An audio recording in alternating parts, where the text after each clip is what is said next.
So now let's see how we can work around with the Colorize option inside of GIMP. So over here you can see that I have a photo, and let's say I want to apply a certain color to it.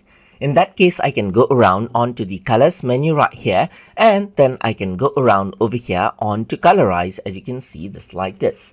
Once I do that, you can see that I can change around the hue to change around the color that I want right here, just like this.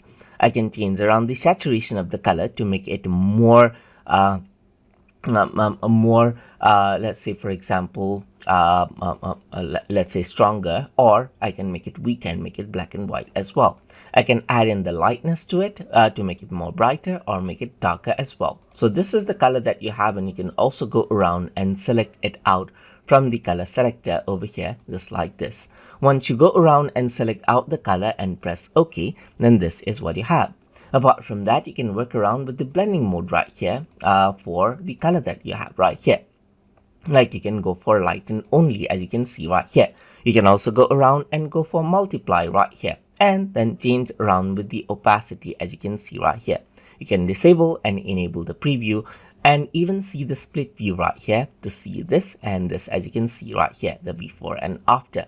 Once you're happy with the output, you can press OK, and then that effect will be applied. That is, the Colorize effect will be applied. So that is how you can utilize the Colorize effect inside of GIMP. So hope you guys learned something as always. And as always, please like, comment, share, and subscribe.